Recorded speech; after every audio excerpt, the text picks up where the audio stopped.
Hey, what's up, everybody? This is Charles Sebastian, and welcome you guys to another episode of the Dreamers Pro Show, where we cover everything from sports, hot topics, classic debates, entertainment, and we give you guys a first perspective on things and how we see them. And folks, we got our bombshell show for you guys here today. Before we get into it, please make sure you like the video and sub to the channel. This is a crazy day, so let's get into the topic now. So, as you guys know, LeBron James went on the Pat McAfee show yesterday.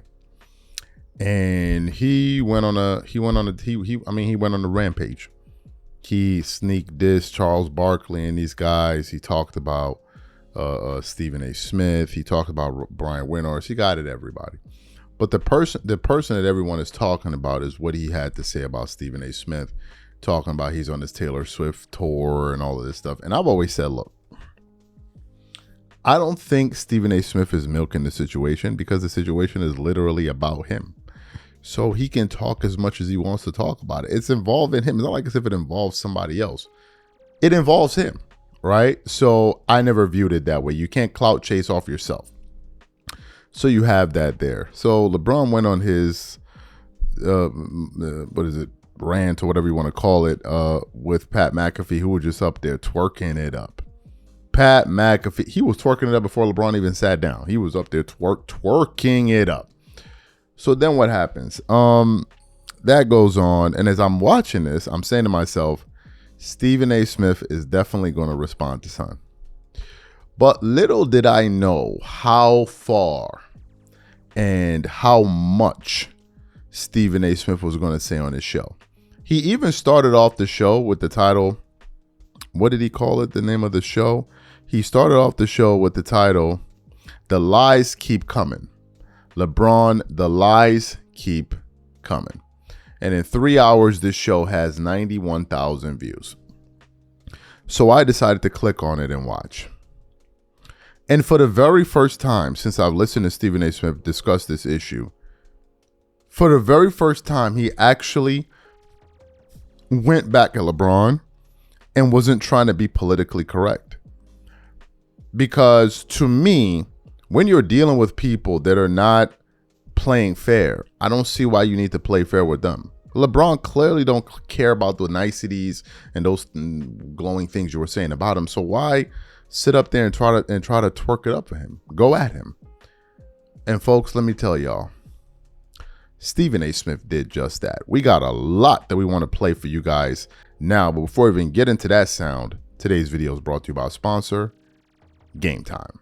One of the things I love the most is making unforgettable memories with family and friends. And one of the things I hate the most is overpaying for tickets only to find out that there was a better deal out there. That's one of the reasons I started using Game Time. Game Time is the easy go-to app for last-minute tickets to sports, concert, and theater events across 60+ states in the US and Canada. Game Time saves me time, money, and stress by curating only the best deals, so I'm not wasting a whole bunch of time scrolling through overpriced tickets. Game Time Picks is my favorite tool. It highlights the best value seats instantly. No more guesswork, no more wasting time. For example, I'm very interested in the game between the Wizards and the New York Knicks. Here's what I like to do. I turn on all-in pricing so I know exactly what I'm paying for upfront. I check Game Time Picks to find out the most valuable deals. And finally, I pick the ticket I want. I choose between the cheapest deal, the great deal, or the amazing deal. Once you select the ticket you want, you can use their panoramic seat view to ensure you know exactly what you're getting before you buy. So take the guesswork out of buying tickets with Game Time. Download the app, create an account, and use code CLNS for $20 off your first purchase. Again, create an account and use redeem code CLNS for $20 off. And remember, whenever you support this sponsor, you're supporting this channel. Thank you. So what I want to do now is I want to play exactly what Stephen A. Smith had to say in response to LeBron's comments on the Pat McAfee show on ESPN. And then we're going to come back and really get into this. Take a listen to what he had to say here. But don't the truth matter? Because there's one person in this ordeal that's telling the truth, and it's me. I don't lie to y'all. His ass lies a lot. And there's a lot of shady stuff that he does. And one of the things is his passive aggressiveness and the two-facedness and smile in your face and dig you behind the back. happen to know that about him, which is why I don't like him. And he don't like me. But it doesn't stop me from being fair and calling it like I see it. We ain't exchanging Christmas gifts. We ain't having Thanksgiving dinner together. What you bring your son up in there for? What you bring your family up in there before? You gonna go on Pat McAfee show, talk about you gonna protect your house. What you talking about? Your son ain't at the house. He's at crypto.com arena. We ain't covering him in Brentwood. We covering him in downtown LA at the crypto.com arena, where you put him. Now, I happen to believe that he's going to be ready. I think Bronny's going to be an NBA player. I believe in the kid personally. But LeBron did this. Now, to get to he and I, LeBron is one of those dudes who believes he's up here. And folks, particularly in the media, are down here. There are exceptions, you know, in moments that he needs others. But that's who he is. Cool. LeBron has a show called The Shop. Once upon a time, Rich Pauls, the Maverick Carters came up to me, gotta have you on. I said, simple and plain, no problem. Only on one condition. Two conditions, I'm sorry. LeBron must be there because there are times where The Shop was aired and LeBron wasn't in attendance. I said, I show up, LeBron has to be there. Number one. And number two, no editing. Don't edit Cliff Note stuff, clip things, cut it out. Nah. Let the public see. I know if I told him to come on First Take, he ain't going to want to do that because he views that as benefiting me.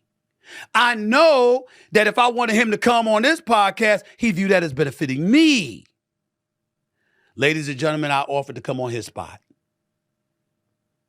Name the time and place and I'll show up. By my damn self. I was never taken up on that offer. Because you see, it's real easy to talk that talk like you got all the facts when I'm not there to respond. It's another thing entirely if I'm there to refute all the shit coming out your mouth. But if he wanted, you know, I wish he had The Shop. I wish he invited me on. Not my platform, his platform. You can't defend the stuff that he's done. You have no idea, but he knows I know. We want to go there, let's go there. Slithering and just through stuff and always with the two-faced nonsense. Ooh, y'all don't know the half. Y'all don't know. So when he went on Pat McAfee's show earlier today, it was no surprise. The show that comes on after First Take. The show that stars me. I know that you got a new podcast coming out with Steve Nash. No surprise there. JJ Redick, Steve Nash. No surprise. Wasn't it LeBron James that NBA in the play-in tournament? Wasn't it LeBron James that showed up and notified the NBA at the last minute that he wasn't going to be participating in NBA All-Star Weekend? I don't know whether it was because he didn't like its new format or not. Wasn't it LeBron James who was reportedly sitting in the locker room with players and Dr. J and Larry Bird talked to the players about playing hard and giving the fans what they want to see and how important All-Star Weekend was? And the NBA thought that the players really had bought in until LeBron James gave the players a side eye. And then all of a sudden they went out and allowed almost 400 points to be scored in the last All-Star game before this one just passed in 2025. Wasn't that LeBron? I told y'all when he took his talents to South Beach, ain't nobody going to say I had a complaint about that. My complaint was about Kevin Durant going to Golden State after being up 3-1, losing the series to them, and then joining them a month later. But we've been past that. We've been over that. And I wish Kevin Durant nothing but the best. Clownish comments about me and all. But LeBron James, I certainly never had a problem with LeBron James going to Miami. Nothing's more special than South Beach. And that brother had me in South Beach 4 consecutive Junes. I was grateful to LeBron James. I wasn't mad. But when he decided to take his talents to South Beach and did so without showing the decorum and respect of at least giving Dan Gilbert a heads up that was what he was going to do, because he decided to, run an event essentially with Jim Gray sitting down. And he talked about generating over $2.5 million for a worthy cause, fair enough, but it being televised on ESPN and ultimately making his announcement that he was taking his talents to South Beach. Did y'all remember what happened in the aftermath of that? Remember a collective bargaining negotiation that followed where players were stripped of 7% of basketball-related income? I mean, Commissioner Stern and those guys were coming forward anyway, but nevertheless, their angst to do so definitely was heightened after that. So you heard what Stephen A. Smith had to say. I think Stephen A. Smith is reaching the point where he can't stomach LeBron anymore. I think he's reaching that point where he just can't endure any more of his antics. Let me give you guys a quick insight. At one point, I had LeBron as my 4th greatest player of all time. But I removed him out of my top 5 because of his antics. Especially with the one surrounding Bron. I removed him out of my top 5. And when I sat back and thought about reconsidering, Sports and Fitness Rants was like, nah, bro, you're on the right track. And he made some good points. But LeBron is playing a dangerous game. It's something I said in the past. Turor brought it up today, but I'm going to reiterate what he said. LeBron is turning enemies. He's turning all of these guys into enemies. Stephen A. Smith, Brian Windhorst, Charles Barkley, and all of these guys. Now, it is important that I say this. There are known clutch sports plants in sports. There are known guys that do this. There's some that we know, and there's some that I know that some of y'all don't know.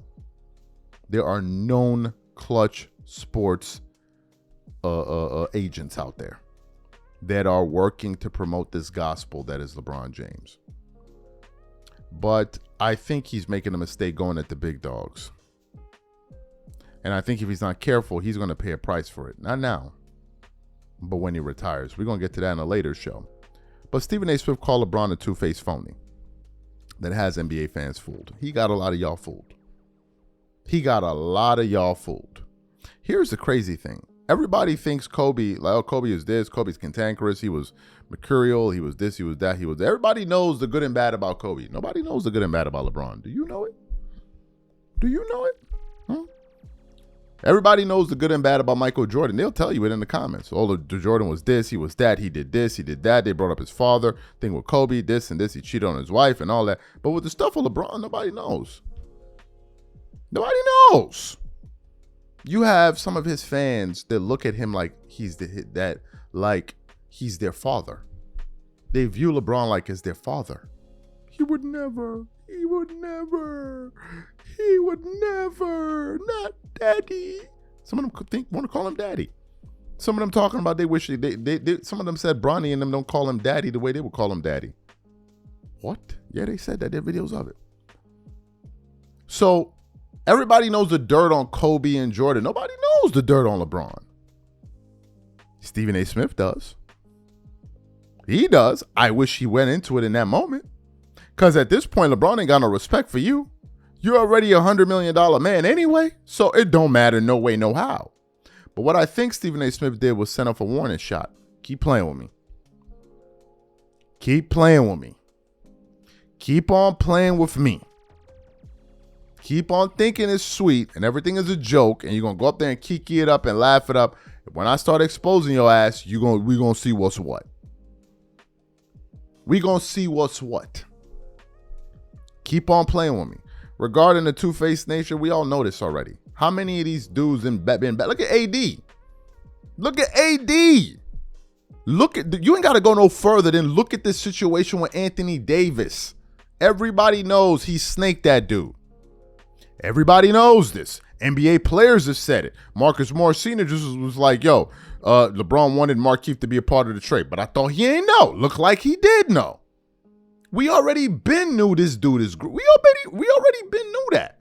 And I think I'm getting comfortable getting to the point talking about LeBron the way a lot of these Kobe haters and Jordan haters talk about Jordan. You know, they talk about the nasty stuff and the dirty stuff about Jordan. Yeah, I think we're going to get to that point too. How about that, pumpkin? Or should I say cookie? Because, you know, y'all like cookies. How about we get into the dirt with you guys? I'm willing to go into the dirt with you guys and sling. Yeah, I'm not taking the high road with you dudes. Oh, hell no. Oh, hell no. Let's get down and dirty with them. Let's go bar for bar. Sleazeball line for sleazeball line. All the stuff y'all be saying about Kobe and Jordan. Let's do it. Let's do it. Let's break some hearts. Let's watch some of these dudes just fall apart. Because they pops. They got a different vision of them. I wish he went into more detail about this dude. I really wish he did.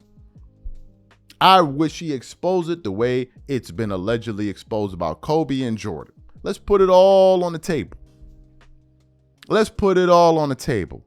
I like the energy he gave here. It was a lot more of I don't give a F and a lot less of that trying to be politically correct with this dude. You don't need to be politically correct. Son is greasy. LeBron is a greaseball. Son is wow greasy. He be snaking dudes. Look at what he did to Brian Windhorst, who does nothing but twerk it up. Look how far that got him. All that twerking, all that gyration, sitting up there trying to look for the good in the haystack of what LeBron did. And look what he did to you. He called you a weirdo. He called you a weirdo. This is the dude we dealing with. Y'all acting like we dealing with some saint. We not. When was the time you saw Jordan, Kobe, and them going out there talking about people like that?